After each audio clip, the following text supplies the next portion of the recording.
Selamat pagi, Opa dan Oma yang dikasihi Tuhan kita, Yesus Kristus. Berjumpa kita semua dalam acara rutin kita bersama. Saya dan PKLU membaca Alkitab bersama.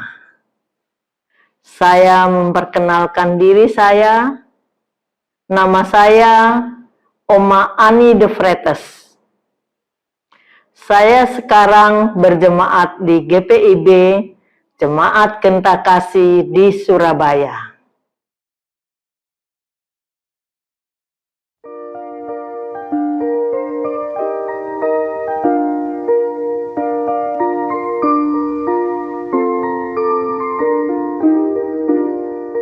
Kita menaburkan biji kebenaran pada pagi hari, siang dan petang. Kita menantikan waktu penuaian, pasti ada hasil, hati pun senang. Mari kumpulkan, pasti ada hasil, hati pun senang. Mari kumpulkan, pasti ada hasil, hati pun senang. Kita akan bersama-sama membaca dan merenungkan kebenaran firman Tuhan dari Kitab Perjanjian Baru, Yohanes 4 ayat 43 sampai dengan 54. Namun sebelumnya kita melakukan semuanya itu, mari kita berdoa.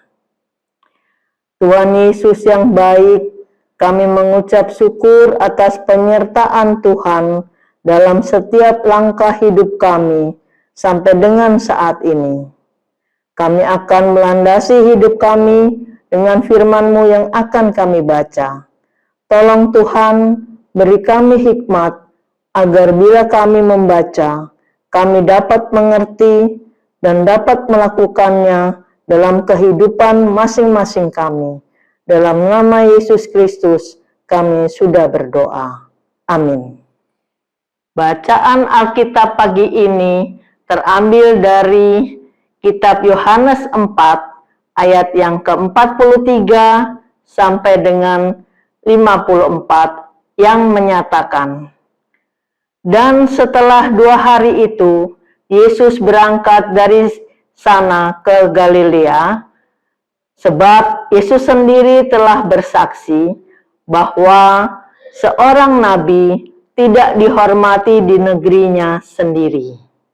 Maka setelah ia tiba di Galilea, orang-orang Galilea pun menyambut dia, karena mereka telah melihat segala sesuatu yang dikerjakannya di Yerusalem pada pesta itu, sebab mereka sendiri pun turut ke pesta itu. Maka Yesus kembali lagi ke Kana di Galilea, di mana ia membuat air menjadi anggur. Dan di Kapernaum ada seorang pegawai istana, anaknya sedang sakit. Ketika ia mendengar bahwa Yesus telah datang dari Yudea ke Galilea, pergilah ia kepadanya, lalu meminta supaya ia datang dan menyembuhkan anaknya, sebab anaknya itu hampir mati. Maka kata Yesus kepadanya, jika kamu tidak melihat tanda dan mujizat, kamu tidak percaya. Pegawai istana itu berkata kepadanya, Tuhan, datanglah sebelum anakku mati. Kata Yesus kepadanya, pergilah, anakmu hidup.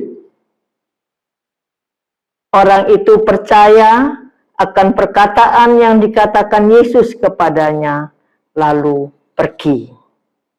Ketika ia masih di tengah jalan, hamba-hambanya telah datang kepadanya dengan kabar bahwa anaknya hidup. Ia bertanya kepada mereka, "Pukul berapa anak itu mulai sembuh?" Jawab mereka, "Kemarin siang pukul 1 demamnya hilang." Maka teringatlah ayah itu bahwa pada saat itulah Yesus berkata kepadanya, "Anakmu hidup." Lalu ia pun percaya, ia dan seluruh keluarganya. Dan itulah tanda kedua yang dibuat Yesus ketika ia pulang dari Yudea ke Galilea. Demikian pembacaan Alkitab pagi ini.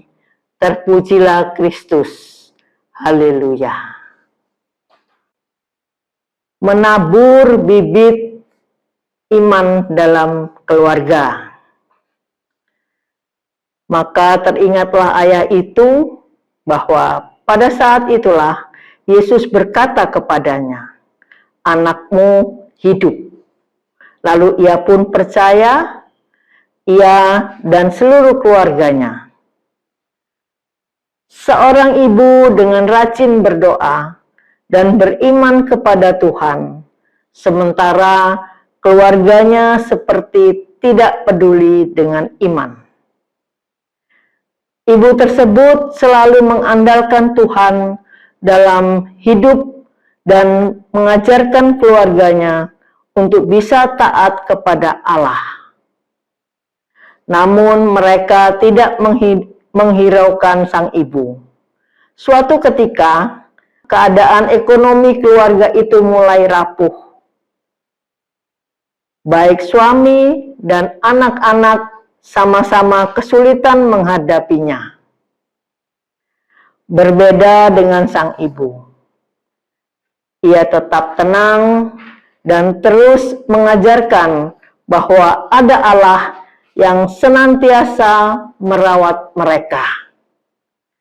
Keluarga itu pun mulai berdoa, menanam bibit iman dalam diri mereka sebagai keluarga. Kisah pegawai istana di Injil Yohanes sedikit berbeda dengan Injil Matius dan Lukas.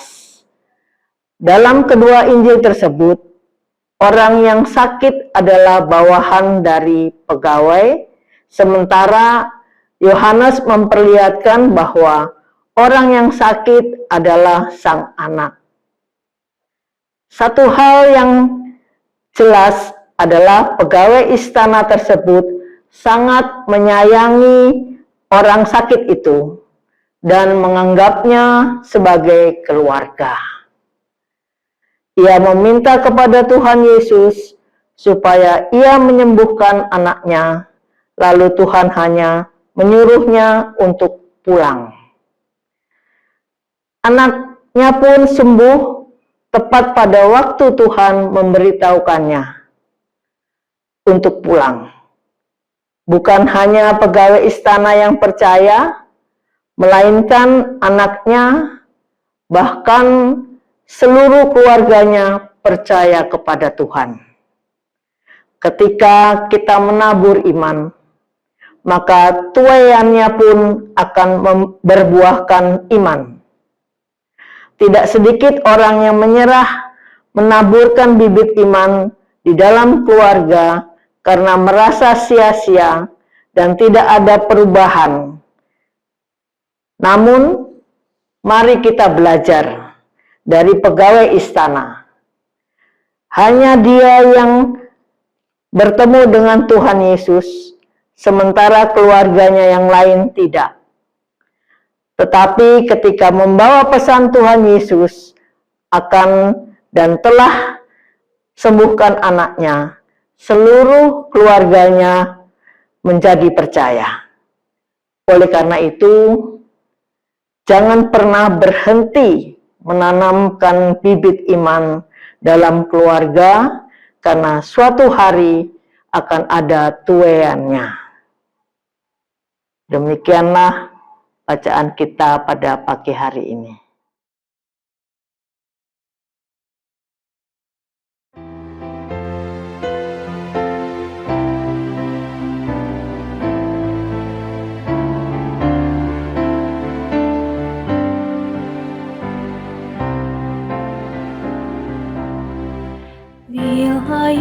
Yesus berada di tengah keluarga, bahagialah kita, bahagialah kita.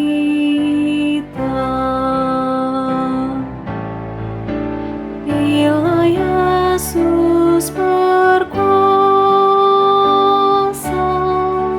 di tengah keluarga, pasti kita bahagia, pasti kita bahagia.